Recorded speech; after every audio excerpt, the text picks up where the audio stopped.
નમસ્કાર ભવિષ્યના શિક્ષકો આજના આ ખાસ અને માહિતીસભર સેશનમાં તમારું ઉષ્માભેર સ્વાગત છે જો હજુ સુધી સબસ્ક્રાઇબ નથી કર્યું તો અત્યારે જ સબસ્ક્રાઇબ બટન પર ક્લિક કરવાનું ચોક્કસ યાદ રાખજો આજે આપણે શિક્ષક અભિરુચિ કસોટી એટલે કે ટીએટીની પરીક્ષામાં ગુજરાતી નિબંધ લેખનમાં મહારત કેવી રીતે હાંસલ કરવી તેની એકદમ સચોટ બ્લુપ્રિન્ટ પર ચર્ચા કરવા જઈ રહ્યા છીએ એક આદર્શ અને દૃષ્ટિવંત શિક્ષક તરીકે તમારા વિચારોને શબ્દોમાં કેવી રીતે ઢાળવા તે આજે આપણે અહીં શીખીશું તો ચાલો આજના આપણા એજન્ડા પર એક નજર કરી લઈએ આપણે શરૂઆત કરીશું ટીએટ નિબંધના મહત્વથી ત્યારબાદ ટેકનોલોજી અને આધુનિક શિક્ષણ આદર્શ શિક્ષકની ભૂમિકા સામાજિક અને સાંપ્રત પ્રવાહો તેમજ ભાષા અને સંસ્કૃતિ જેવા વિષયો જોઈશું અને છેલ્લે આપણે જોઈશું એક વિજયી નિબંધ લેખનની માસ્ટર રણનીતિ શરૂઆત કરીએ આપણા પહેલા વિભાગથી ટેટ નિબંધનું મહત્વ આપણે એ સમજવું ખૂબ જ જરૂરી છે કે આ નિબંધ દ્વારા તમારી વૈચારિક સ્પષ્ટતા અને શિક્ષણ પ્રત્યેનો તમારો વિશિષ્ટ અભિગમ ચકાસવામાં આવે છે અહીં તમારે માત્ર એક સામાન્ય વિદ્યાર્થીની જેમ નહીં પણ એક પરિપક્વ શિક્ષક તરીકે વિચારવાનું છે હવે આગળ વધીએ આપણા બીજા અને બહુ જ રોમાંચક વિભાગ તરફ ટેકનોલોજી અને આધુનિક શિક્ષણ આજના સમયમાં આ વિષયને અવગણી શકાય તેમ જ નથી આધુનિક શિક્ષણના આ વિભાગમાં જો કોઈ સૌથી મોસ્ટ આઈએમપી ટોપિક હોય તો તે છે નવી શિક્ષણ નીતિ એટલે કે એનઈપી 2020 આ નીતિના પડકારો અને અપેક્ષાઓ વિશે તમને સંપૂર્ણ અને સ્પષ્ટ માહિતી હોવી જ જોઈએ બિલકુલ સાચી વાત છે આ ઉપરાંત ડિજિટલ યુગમાં શિક્ષણ અને શિક્ષણ ક્ષેત્રે આર્ટિફિશિયલ ઇન્ટેલિજન્સ યાની કે એઆઈનો વધતો વ્યાપ પણ એટલા જ અગત્યના વિષયો છે ભવિષ્યની નવી તકો અને તેની સાથે જોડાયેલી ચિંતાઓનું સચોટ સંતુલન તમારા નિબંધમાં દેખાવું એકદમ અનિવાર્ય છે આ જ ટેકનોલોજીકલ સંદર્ભમાં એક ખૂબ જ રસપ્રદ સરખામણી નિબંધના સ્વરૂપમાં પૂછાઈ શકે છે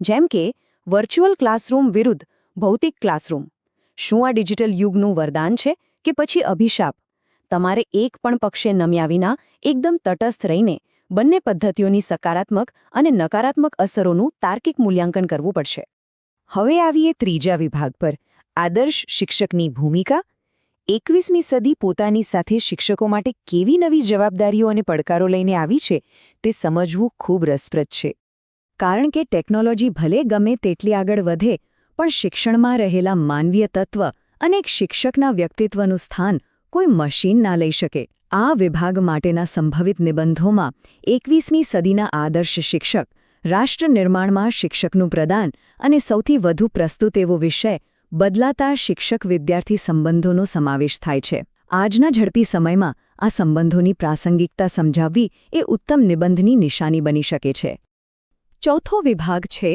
સામાજિક અને સાંપ્રત પ્રવાહો એક દીર્ઘદ્રષ્ટા શિક્ષકને સમાજના બહોળા પ્રશ્નોની સમજ હોવી ખૂબ જ જરૂરી છે અહીં એક અત્યંત ગંભીર અને સંવેદનશીલ વિષય સામે આવે છે વિદ્યાર્થીઓમાં માનસિક તણાવ અને ડિપ્રેશન આજના આ કાપગળાની સ્પર્ધાવાળા યુગમાં માસૂમ વિદ્યાર્થીઓ પર ભણતર અને પરિણામનું ભારે દબાણ છે સાચી વાત આ સમસ્યાના મૂળ કારણો શોધવા અને તેમાં શિક્ષક તેમજ વાલી તરીકે આપણે શું સકારાત્મક ભૂમિકા ભજવી શકીએ તે વિચારવું આપણી નૈતિક ફરજ છે જ્યારે તમે આ વિષય પર નિબંધ લખો ત્યારે તમારા શબ્દોમાં એક શિક્ષકની સહાનુભૂતિ અને સંવેદનશીલતા સ્પષ્ટપણે ઝળકવી જોઈએ આ ઉપરાંત આ વિભાગમાં કેટલાક અન્ય અત્યંત જ્વલંત સામાજિક વિષયોનો પણ સમાવેશ થાય છે જેમ કે મૂલ્યનિષ્ઠ શિક્ષણ એટલે કે વેલ્યુ એજ્યુકેશન જે ખરા અર્થમાં આજના સમયની તાતી જરૂરિયાત છે અને તેની સાથે જ નારી સશક્તિકરણ અને કન્યા કેળવણીની વર્તમાન સ્થિતિ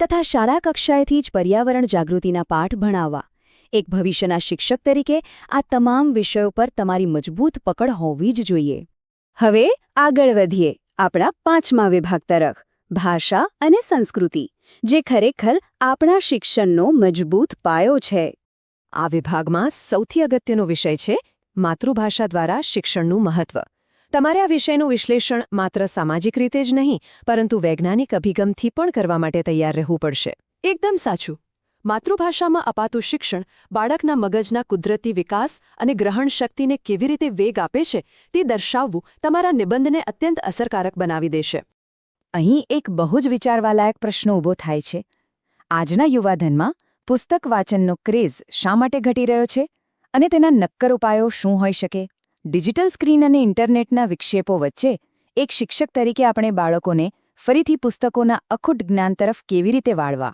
આ મંથન નિબંધમાં ખૂબ જ ઊંડાણપૂર્વક રજૂ કરી શકાય છે. અને હવે આપણો છઠ્ઠો અને સૌથી વધુ રાહ જોવાતો વિભાગ વિજય નિબંધ લેખન રણનીતિ. વધુ માર્ક્સ મેળવવાની માસ્ટર કી હવે આપણે જોઈશું. મહત્વના વિષયો તો આપણે જાણી લીધા, પણ પરીક્ષામાં તેને લખવા કેવી રીતે?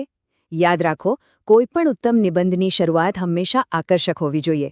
આ માટે નિબંધની શરૂઆત કોઈ સુંદર પંક્તિ કે મહાન વિચારકોના કોટ્સથી કરો. બિલકુલ, જેમ કે સ્વામી વિવેકાનંદનો આ વિચાર જુઓ. શિક્ષણ એટલે માણસમાં રહેલી જન્મજાત ક્ષમતાઓનો સંપૂર્ણ વિકાસ. જો તમે ગાંધીજી કે ગીજુભાઈ બધેકા જેવા શિક્ષણવિદોના આવા પ્રભાવશાળી વિચારોથી શરૂઆત કરશો તો તમારા નિબંધને એક અત્યંત મજબૂત આધાર મળશે. દમદાર શરૂઆત કર્યા બાદ આવે છે નિબંધનું માળખું. નિબંધને હંમેશા તાર્કિક રીતે 4 પગથિયામાં વહેંચવો. પહેલું, પ્રસ્તાવના. બીજું, મુખ્ય વિષયવસ્તુ અથવા બોડી, જેમાં હકારાત્મક અને નકારાત્મક બંને પાસાઓનું સંતુલિત વિશ્લેષણ હોય. ત્રીજું, એક શિક્ષક તરીકેનો તમારો સકારાત્મક અભિગમ અથવા ઉકેલ. અને ચોથું, ઉપસંહાર એટલે કે નિષ્કર્ષ, જે હંમેશા આશાવાદી હોવો જોઈએ. આ ફ્લો જાળવી રાખવો ખૂબ જ અગત્યનો છે. આ બધાની વચ્ચે એક અત્યંત કડક સૂચના મારે આપવી છે. ભાષા શુદ્ધિ જાળવવી. ભવિષ્યના શિક્ષક તરીકે તમારા લખાણમાં જોડણીની ભૂલો બિલકુલ ચલાવી ન લેવાય. વિરામચિહ્નોનો યોગ્ય સ્થાને ઉપયોગ અને અત્યંત શુદ્ધ, પ્રભાવશાળી ગુજરાતી શબ્દભંડોળનો પ્રયોગ અનિવાર્ય છે.